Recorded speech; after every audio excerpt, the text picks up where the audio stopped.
हम इस सप्ताह पूरे पाठ्यक्रम को दोहरा रहे हैं और अभी तक हमने इलेक्ट्रोस्टैटिक्स या स्थिर विद्युत क्षेत्र और उसका दोहराना करा।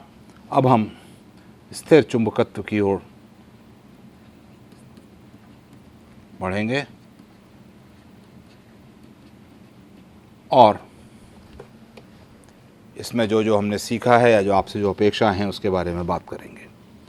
तो हमने शुरुआत करी थी इसकी कुछ परिभाषाओं के साथ, और ये मैं यहाँ पर दोहरा रहा हूँ क्योंकि ये थोड़ा सा ज़्यादा इन्वॉल्व हैं, थोड़ा इसके बारे में ज़्यादा सोचना पड़ता है।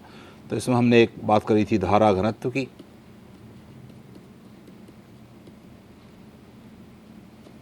जिसको हम बोलते हैं करंट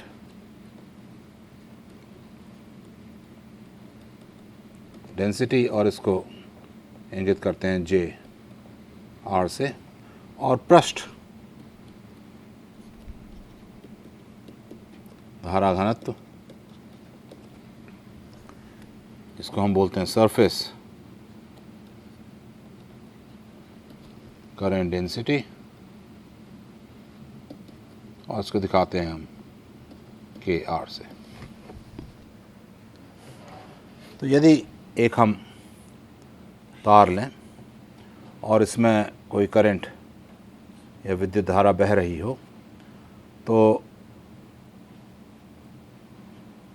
धारा डेंसिटी या जे आर,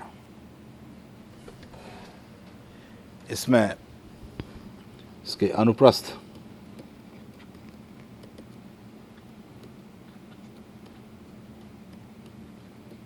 काट में प्रति क्षेत्रफल बहने वाली धारा होती है। यह जानना जरूरी है कि अनुप्रस्थ काट धारा के परपेंडिकुलर या लंबवत लिया जाता है तो करंट किसी भी एरिया के थ्रू जो होगी J डॉट डेल्टा S होती है,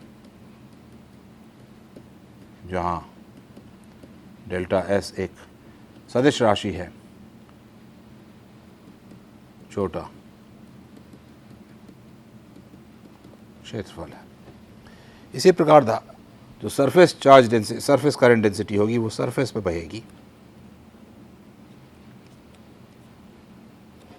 और डेल्टा I बराबर K डॉट, जैसे अगर मान लीजिए किसी सरफेस पे ये धारा बह रही है तो इसके जो लंबवत डेल्टा A होगा यह धारा देगा। ये दोनों परिभाषाएं ज़रूरी हो जाती हैं जब हम चुंबकीय क्षेत्र की बात करते हैं। तो यदि हम चुंबकीय क्षेत्र की बात करें तो हम पहले स्थिर चुंबकीय क्षेत्र या स्टैटिक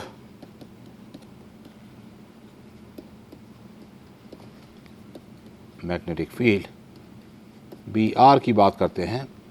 यह समय पर निर्भर नहीं करता है, अतः यह स्थिर है। तो यदि कोई करंट बह रही हो I, तो हमने देखा कि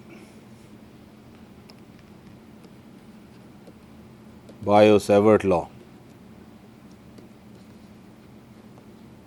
इस धारा के द्वारा बनाए गए चुंबकीय क्षेत्र के बारे में बताता है। और यदि फिर से हम एक कोऑर्डिनेट एक्सिस बनाएं और किसी बिंदु जो कि ओरिजिन से R पर स्थित है पर मैग्नेटिक फील्ड या चुंबकीय क्षेत्र निकालना चाहें तो इसके लिए हम छोटा सा एक एलिमेंट लंबाई dl का लेते हैं, इसको dl प्राइम लिख देते हैं, और बायो सेवर्ट हिसाब के अनुसार इस बिंदु पर बनने वाला चुंबकीय क्षेत्र बराबर होता है mu naught I divided by 4 pi integral dl prime r minus r prime divided by r minus r prime cubed. तो आप देख सकते हैं यदि इससे इलेक्ट्रिक फील्ड से कंपेयर करा जाए तो इलेक्ट्रिक फील्ड बराबर था 1/4 pi epsilon 0 integral rho r prime divided by r minus r prime cubed r minus r prime dv prime. तो थोड़ा सा b इसका जो सूत्र है और इसको निकालने का तरीका थोड़ा सा अधिक जटिल हो जाता है, क्योंकि यहाँ पर एक क्रॉस प्रोडक्ट आ रहा है और dl प्राइम के साथ ये क्रॉस प्रोडक्ट है। जैसे जैसे आप तार में एक जगह से दूसरी जगह जाते हैं तो इसका दिशा भी बदलती जाती है और इन सबको जोड़ना होता है, थोड़ा सा जटिल होता है। और इस सूत्र को फिर हमने बदला था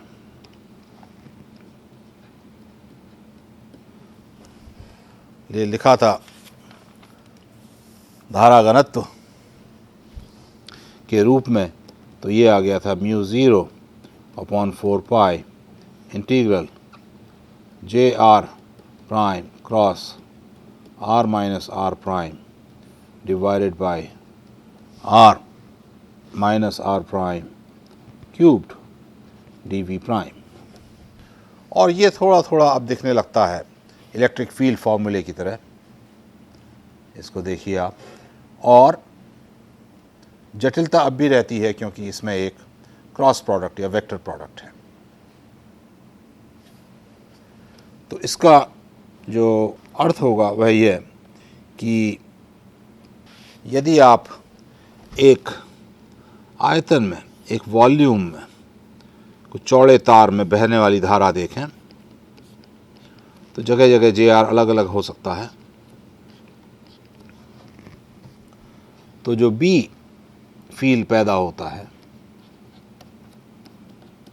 किसी बिंदु R पर, उसके लिए हम एक छोटा सा वॉल्यूम लेते हैं और इसमें जो भी JR बह रही हो उसका मान लेते हैं JR प्राइम, ये डेल्टा V है।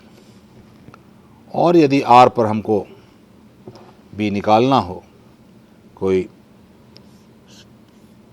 ये मान लीजिए R प्राइम है और R पर हमको फील्ड निकालना हो, तो ये बराबर होगा इंटीग्रल म्यू 0/4 पाई J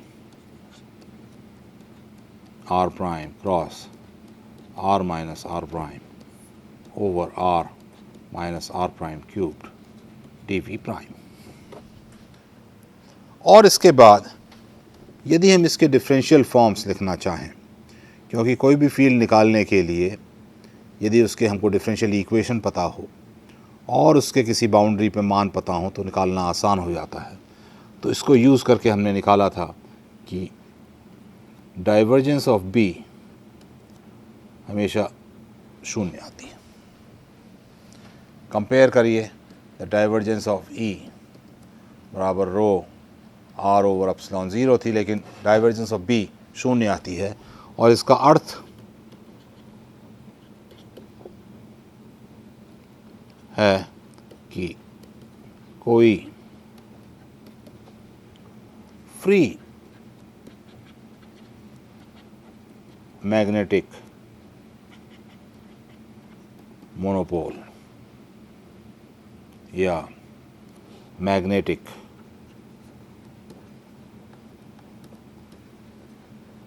चार्ज डेंसिटी नहीं होती है। अब चूंकि कोई भी वेक्टर फील्ड निकालने के लिए हमको उसके कर्ल की भी आवश्यकता होती है। तो इसी सूत्र से हम कर्ल ऑफ बी निकाल देते हैं। और ध्यान रखिएगा, ये कर्ल ऑफ बी एक स्थिर मैग्नेटिक फील्ड के लिए यह कम आता है म्यू ज़ीरो जे आर। तो ये दो सूत्र डाइवर्जेंस और कर्ल बी के मिलते हैं, जिनको प्रयोग में लाकर हम बी फील्ड निकाल सकते हैं। हमने यहाँ पर एक कमेंट भी करा था। तो टिप्पणी ये थी कि यदि समय पर निर्भर रहने वाली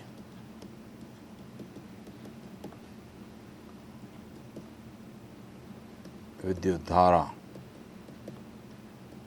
हो तो कर्ल ऑफ बी समय पर निर्भर करेगा और इसका मान mu zero J R T plus mu zero epsilon zero D E by D T हो सकता है। ये हमने एक कमेंट करा था अपने गणित के द्वारा। तो हमको पता चला कि डाइवर्जेंस ऑफ बी बराबर 0 होता है और कर्ल ऑफ बी बराबर mu zero J of R होता है। ये दो चीज़ें आपने सीखी और फिर हमने कुछ उदाहरण हल करे बायो-सेवर्ट लॉ के। कोई दी हुई विद्युत धारा से हमने उसका चुंबकीय क्षेत्र निकाला। एम्पियर के लॉ का भी हमने प्रयोग करा और उसको यूज़ करते हुए हमने कुछ उदाहरण सॉल्व करे और चुंबकीय क्षेत्र उनका निकाला। अब उसके बाद हमने एक नया जो कॉन्सेप्ट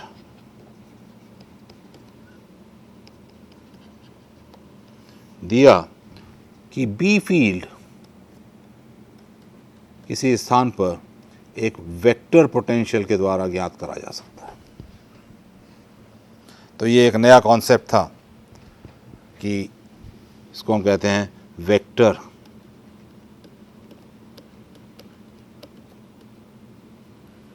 पोटेंशियल का कॉन्सेप्ट।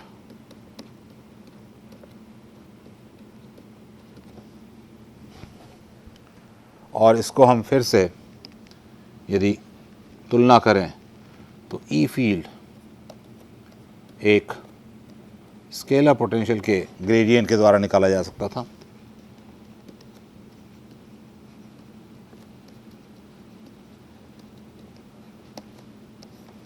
लेकिन वेक्टर बी फील्ड के लिए हमको एक वेक्टर पोटेंशियल की ज़रूरत पड़ती है। इसका कारण है कि डाइवर्जेंस ऑफ बी बराबर 0 है और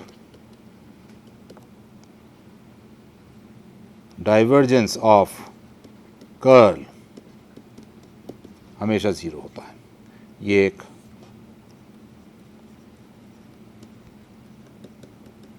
मैथमेटिकल आइडेंटिटी है। इसीलिए हम B को एक कर्ल की भांति लिख सकते हैं। फिर से यदि हम तुलना करें इलेक्ट्रिक फील्ड से तो स्थिर इलेक्ट्रिक फील्ड में कर्ल ऑफ E बराबर 0 था और इसीलिए हम E बराबर माइनस ग्रेड V लिख सके, क्योंकि किसी भी ग्रेडियंट का कर्ल हमेशा 0 होता है। तो इस प्रकार जब हमने A निकाल लिया तो A के लिए समीकरण भी निकाला।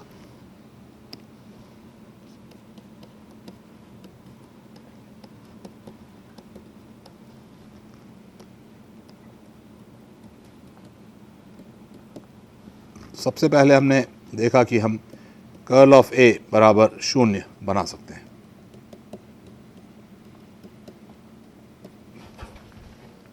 क्योंकि A में आप कुछ ऐसा जोड़ दीजिए किसी चीज़ का ग्रेडियंट, तो उसका कर्ल तो 0 होता है।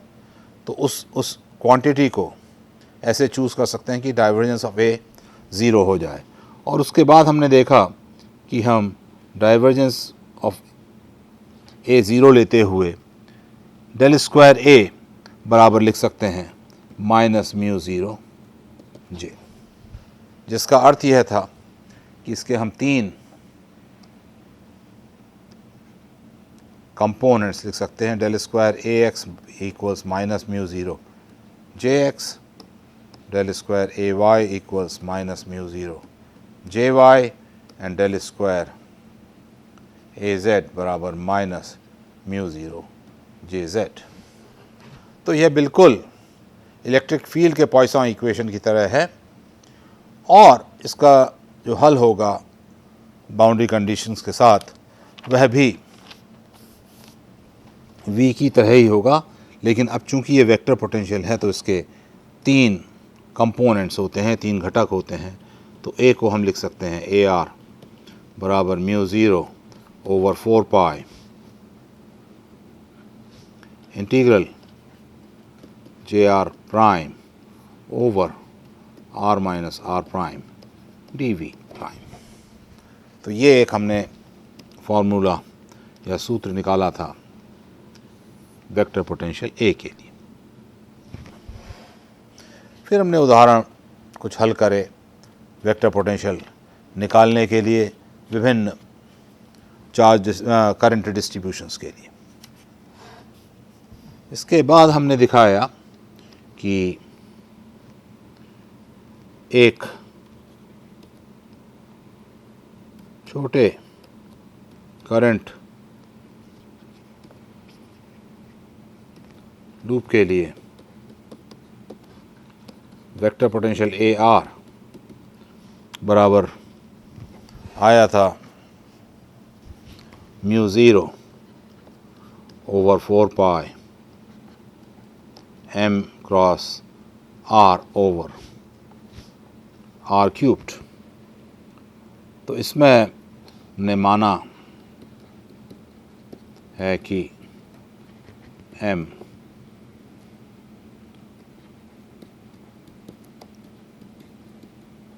मूल बिंदु पर है, अन्यथा हम इसको ऐसे भी लिख सकते हैं, यदि ये R प्राइम पर है mu zero upon 4 pi M at R prime cross R minus R prime divided by R minus R prime cubed. और इसकी भी यदि हम तुलना करें इलेक्ट्रिक पोटेंशियल से, तो डाइपोल द्वारा दिया गया electric potential was equal to 1 upon 4 pi epsilon 0 P dot R divided by R cubed। तो बिल्कुल उसी तरह का फॉर्मूला है, उसी तरह का सूत्र है, केवल इसमें एक वेक्टर प्रोडक्ट आता है। और फिर इसको हमने आगे बढ़ाया तो वेक्टर पोटेंशियल का प्रयोग करते हुए हमने चुंबकीय पदार्थों के लिए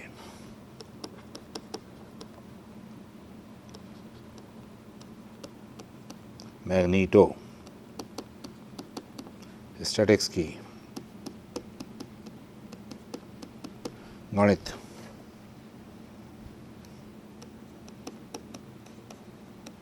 का विकास किया। बिल्कुल इलेक्ट्रिक फील्ड की तरह या इलेक्ट्रिक डाइपोल की तरह या डाइलेक्ट्रिक मटेरियल्स की तरह हमने एक मटेरियल में मैग्नेटाइजेशन MR लिया। सो MR is magnetic moment per unit volume। और इसलिए यदि हम एक यहाँ छोटा सा हिस्सा लें तो इसमें डेल्टा M बराबर हो जाता है M R गुणा डेल्टा V। और फिर इसके लिए हम किसी दूरी पर A लिख सकते हैं mu 0 upon 4 pi integral M R prime cross R minus R prime over R minus R prime cubed D V prime. और इसको प्रयोग में लाते हुए हमने यह दिखाया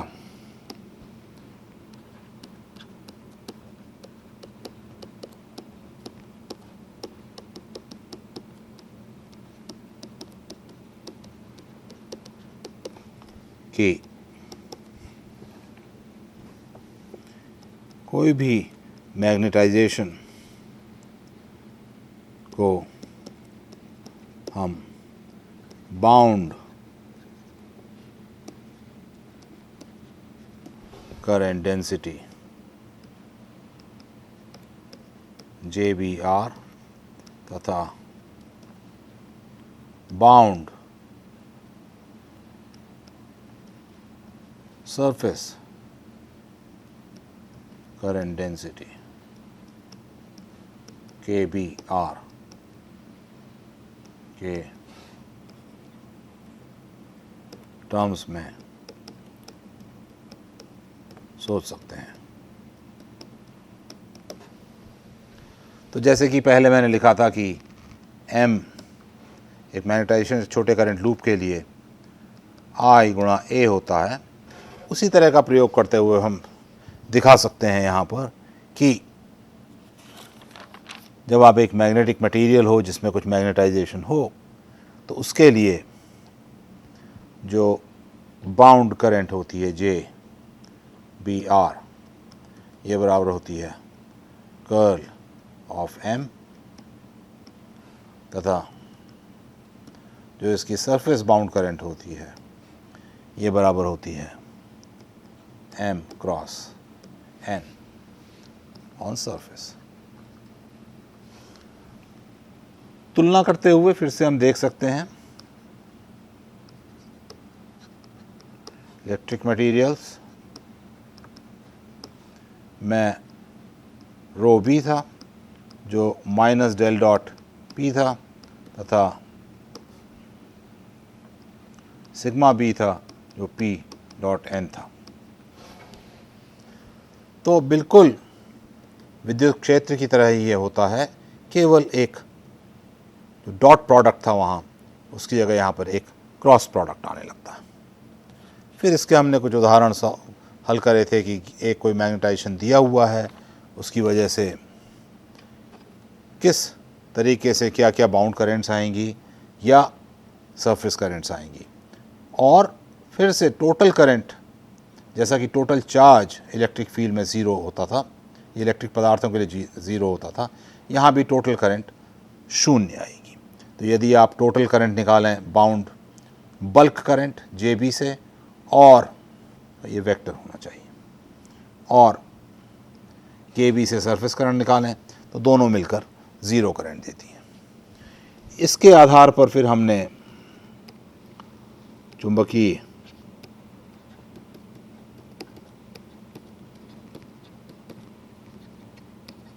पदार्थों का अध्ययन करा, और चुंबकीय पदार्थों के अध्ययन में हमने पाया कि हमको फिर से दो चीज़ें चाहिए, एक बाउंड्री कंडीशन और दूसरा पदार्थ की प्रॉपर्टीज़। हम किन प्रॉपर्टीज़ की बात कर रहे हैं? मैग्नेटिक प्रॉपर्टीज़ की।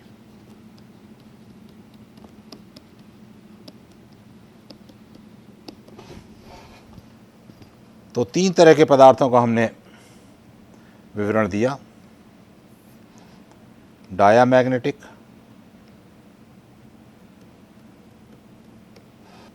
पैरामैग्नेटिक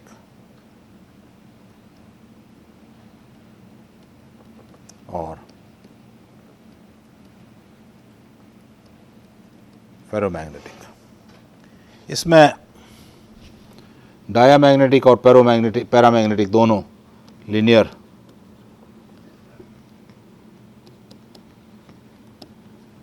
प्रॉपर्टी हैं और ये नॉन लीनियर होता है। तो इसका अर्थ ये हुआ कि magnetic moment depends on be in a linear manner और यहाँ नॉन लीनियर मैनर।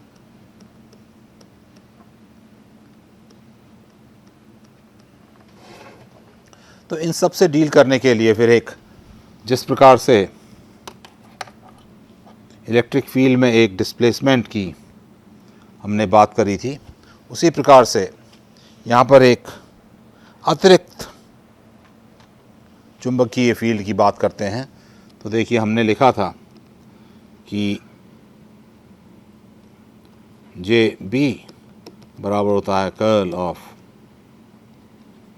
एम और के बी बराबर M cross N.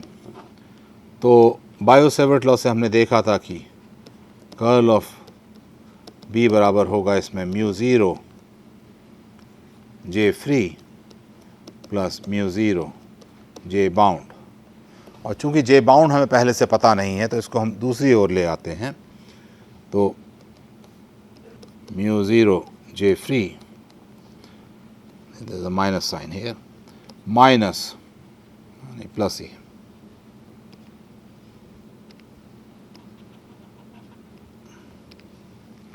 Plus mu zero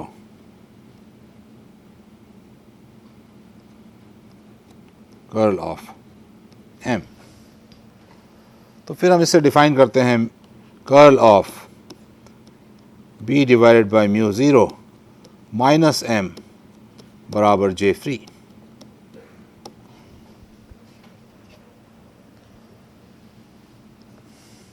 free current density. और इसको हम एक अतिरिक्त क्वांटिटी कह देते हैं H। So del cross H, जो केवल हमारे द्वारा दी गई धारा पे ही निर्भर करता है। और ध्यान रहे कि हमने यह भी बताया था कि del dot H is not necessarily zero, क्योंकि del dot M is not necessarily zero. तो केवल इस फॉर्मूला से हम H नहीं निकाल सकते। इसका मतलब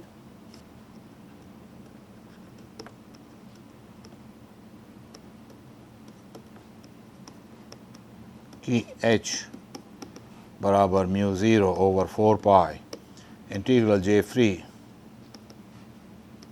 are prime cross R minus R prime over R minus R prime cubed D V prime. इसका कदापि अर्थ नहीं है, क्योंकि डेल डॉट एच ज़ीरो नहीं है।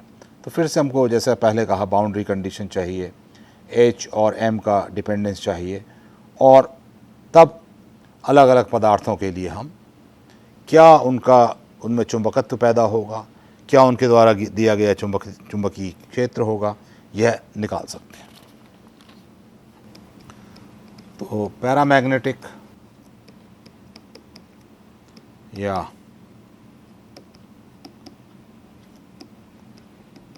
चुंबकीय पदार्थों के लिए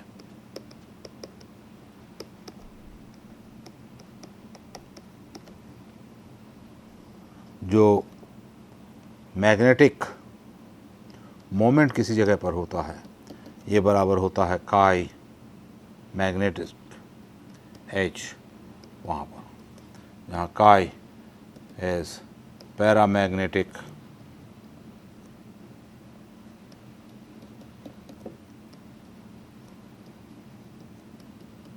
ससेप्टिबिलिटी ग्रेटर देन ज़ीरो, और डायामैग्नेटिक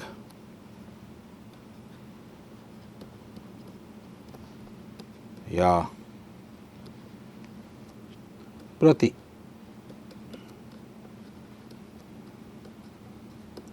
चुंबकीय पदार्थों के लिए भी काई एम एच आर द्वारा ही मैग्नेटिक मोमेंट दिया जाता है, लेकिन इसमें काई एम लेस देन ज़ीरो होता है क्योंकि ये उल्टी दिशा में मैग्नेटिक मोमेंट देता है। और फेरोमैग्नेटिक सिस्टम्स के लिए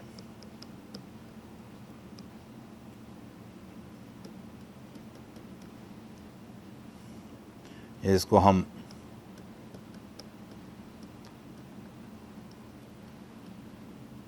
लौह चुंबकीय पदार्थ भी कहते हैं। इसमें एम और एच नॉन लीनियर बिहेवियर दिखाते हैं और इसको हिस्टेरेसिस बोला जाता है और ये इस टाइप से जाता है। तो इसमें आप पहले से कोई मैथमेटिकल डेफिनेशन या गणितीय व्याख्या इसकी नहीं, गणितीय परिभाषा नहीं दे सकते। तो इसको लेकर भी हमने बाउंड्री कंडीशंस के साथ सवाल हल करे थे। तो इसके लिए हम बाउंड्री कंडीशंस की चर्चा कर लेते हैं।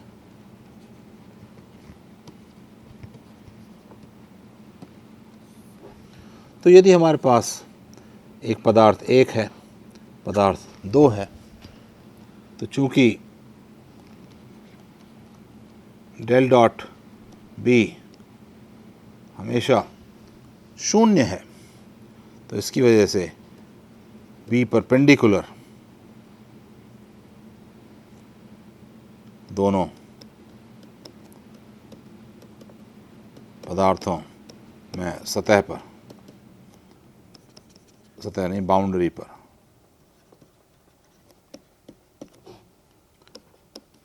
एक समान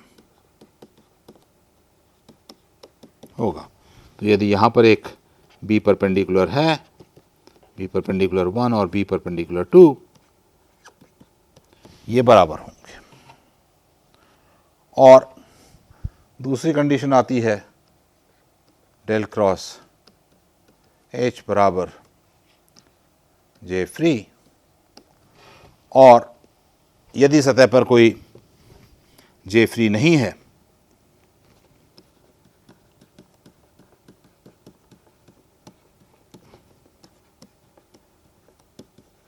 तो H पैरेलल कंटिन्यूअस होगा। और यदि कोई जे फ्री हो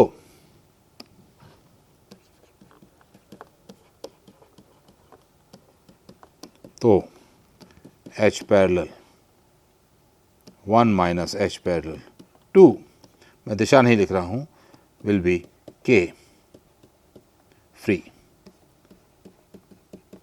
सतह धारा घनत्व या सरफेस करंट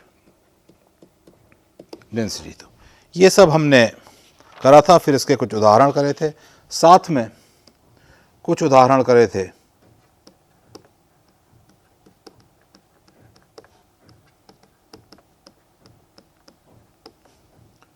परमानेंट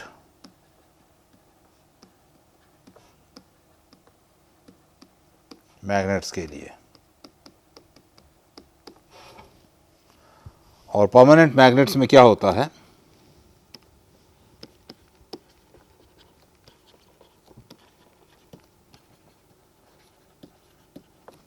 में J0 जे फ्री डेल क्रॉस H शून्य होता है, और इसका अर्थ यह होता है कि H को हम इलेक्ट्रिक फील्ड की तरह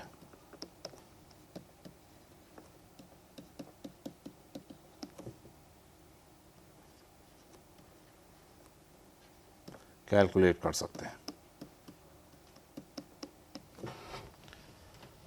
और वो ऐसे करते हैं कि चूंकि डेल डॉट बी शून्य है, इसका अर्थ ये होता है कि डेल डॉट एच बराबर माइनस डेल डॉट एम हो जाता है, और इसलिए del dot M H field के लिए एक आवेश की तरह दिया जा सकता है।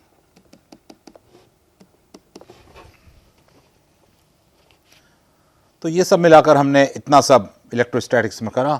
तो आपसे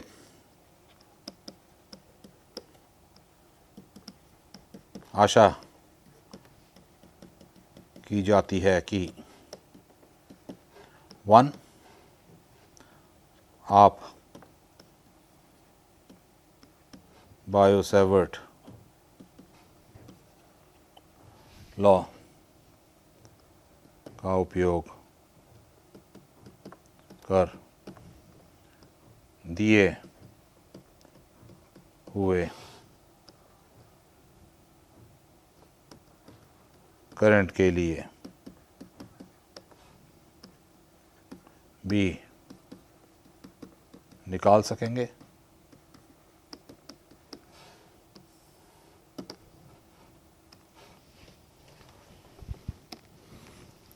दूसरा,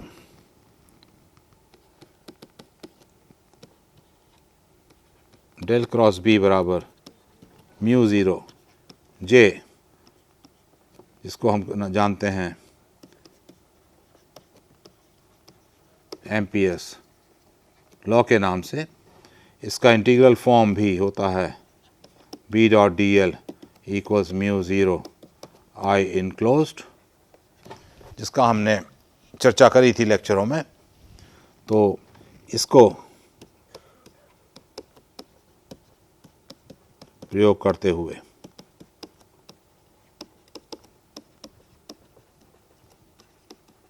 सिमेट्रिक डिस्ट्रीब्यूशंस ऑफ करंट के लिए बी फील्ड निकालेंगे। दूसरी अपेक्षा है। तीसरी अपेक्षा आपसे रहेगी कि आप वेक्टर पोटेंशियल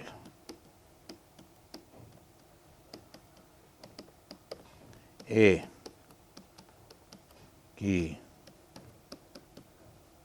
गणना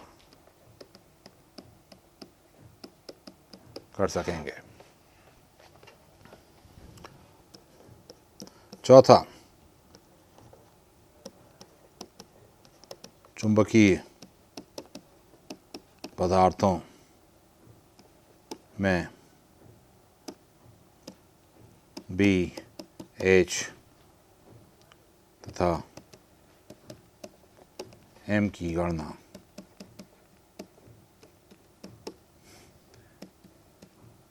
दिए हुए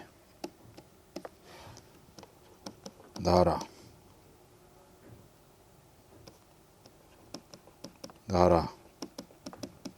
घनत्व के लिए कर सकेंगे तथा परमानेंट